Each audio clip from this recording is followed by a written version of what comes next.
রতন এক গরিব তাঁতি, একাই থাকে সে।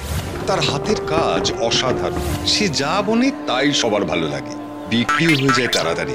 কিন্তু তাতেও তার সংসারের অভাব কমে না। সে আবার বড়ই শিব ভক্ত, রোজ শিবের পুজো করে। একদিন, বাবা বাবা, আমি তো তোমাকে এত ডাকি, এত পুজো করি, কই তুমি তো আমার ডাকে সাড়া দাও না। আর কত কষ্ট করব বাবা, কতদিন আর আমার এরকম অভাবের দিন চলবে? তুমি কিছু একটা করো বাবা মহেশ্বর, কিছু একটা করো। আর যে পারি না বাবা, দয়া করো বাবা, দয়া করো, কিছু একটা ব্যবস্থা করে দাও। আচ্ছা, তুমি কি গো, দেখতে পাচ্ছ না তোমার ভক্ত কত কষ্ট পাচ্ছে? কার কথা বলছো? কার কথা আবার? রতনের কথা। রতন সারাক্ষণ তোমার পুজো করে, তোমার একনিষ্ঠ ভক্ত রতন। জানি তো। আরে জানি তো মানে কি? এরকম একজন একনিষ্ঠ ভক্তের প্রতি তুমি এত কঠিন কেন? কই তুমি তো তোমার অন্য ভক্তদের প্রতি এত কঠিন হও না? ওর প্রতি কি তোমার মায়া হয় না? এইরকম একজন গুণী লোকের প্রতি তো আমারই মায়া হচ্ছে। মায়া তো হয়। তাহলে তুমি ওর জন্য কিছু করো। কি করব? কি করবে মানে? ওর ভাগ্যকে পরিবর্তন করবে। 2 পয়সা বেশি দাও, 2 পয়সা বেশি পেলে ও তো একটু সুখে শান্তিতে থাকতে পারে। ওর যে গুণ নেই তা তো নয়। শোনো পার্বতী, সবই ওর কপালের দোষ। ওর ভাগ্য পরিবর্তন আমার হাতে নেই। আমি বিশ্বাস করি না তুমি দিতে চাইছো না বলে এতগুলো কথা খরচ করছো। বেশ, তুমি দেবে না। তোমার কোনো ভক্তের অসম্মান, এরকম কষ্ট আমি সহ্য করতে পারবো না। ওকে আমি দেব। দেখো, যদি পারো, তবে আবার বললাম, ওভাবে ভাগ্য বদলানো যায় না। তুমি কিছুই করতে পারবে না। দেখি না পারি কিনা। দেখো চেষ্টা করে। বেশ।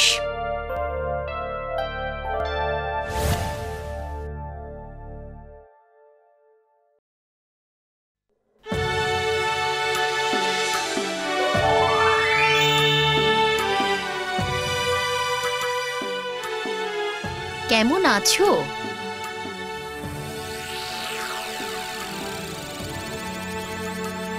তুমি কে মা?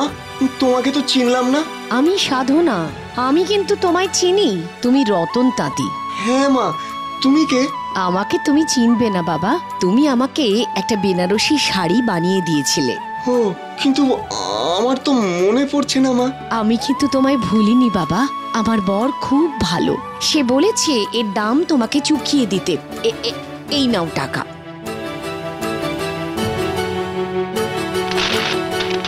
কিন্তু এ তো অনেক টাকা, বেনারসির দাম তো এত নয় মা। পছন্দের জিনিসের কি দাম দিয়ে বিচার হয়?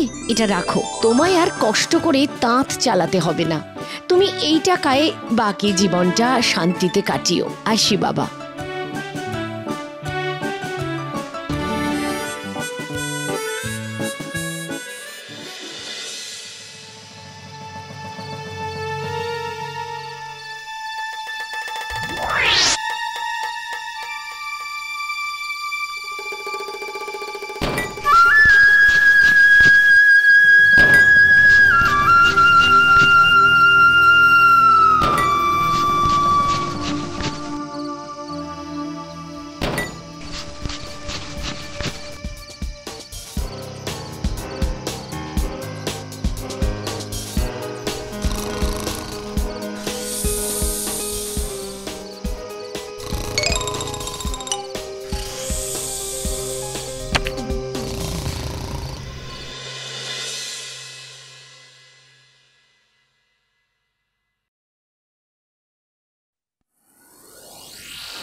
কত টাকা পেলাম, তাও চোরে চুরি করে পালালো। যতবার টাকা পাই ততবার চলে যায়। এ মহেশ্বর, তোমার এই কি লীলা? হায় রে কপাল, টাকাই যখন থাকবে না তখন আর খেটে লাভ কি? কি হতাশ হয়ে বসে আছো যে? মন খারাপ? হ্যাঁ গো। রতনের জন্য? হ্যাঁ, এত চেষ্টা করলাম, সব জলে গেল, একেবারে হিতে বিপরীত হলো। তোমায় তো বলেছিলাম, শুনলে না আমার কথা। তোমার এই টাকা দেওয়ার চক্করে ও আজ উপোস করে আছে, অথচ এতদিন কিন্তু ওকে না খেয়ে কাটাতে হয়নি।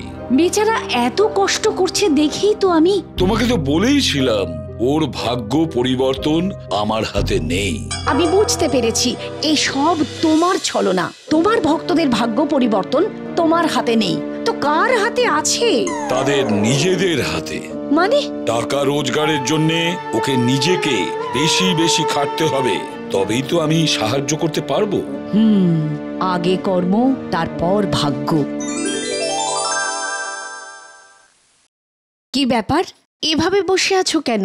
তোমার দেওয়া সব টাকাগুলো চোরে চুরি করে নিয়ে গেছে। আরে তাতে কি হয়েছে? তোমার হাতের কাজ তো দারুণ ভালো। তুমি আজ রাতের মধ্যে 10টা শাড়ি বুনে কাল সকালে আমার সঙ্গে পাশের হাটে চলো। তাতে কি লাভ হবে মা? আরে চলোই না, কাল সকালেই আমি তোমাকে এসে ডাকবো, কেমন? ঠিক আছে।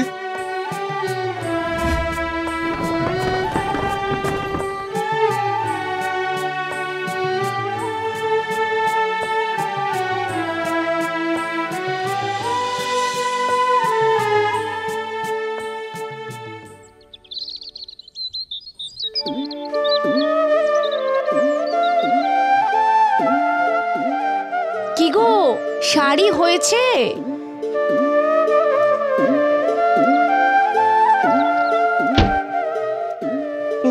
হ্যাঁ তা হয়েছে, কিন্তু এত সকালে?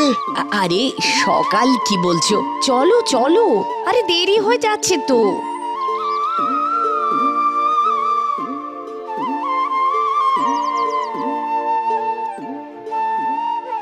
আরে এত দেরি করলে চলবে কি করে? হাট যে শেষ হয়ে যাবে।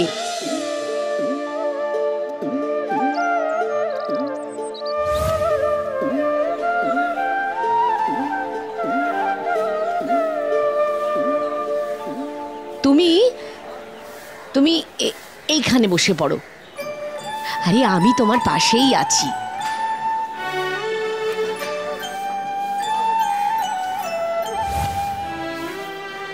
আরে এটা দারুণ শাড়ি, দাম কত?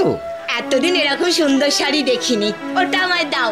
বাবা কি সুন্দর রং, আমাকে ওটা দাও না, দাও। আমাকে একটা। আমার দুটো।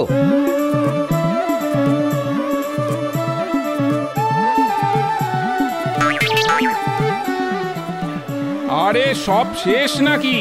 ওই তো একটা আছে, ওটা দাও। বাবুরা ওটা বিক্রি করবো না, ওটা আমার সাধনা মায়ের জন্য। পরের বার আরো বেশি করে আনবো, কেমন? সেই ভালো, বেশি করে এনো। বাহ, সব শেষ হয়ে গেছে, কিন্তু সাধনা মা কোথায়?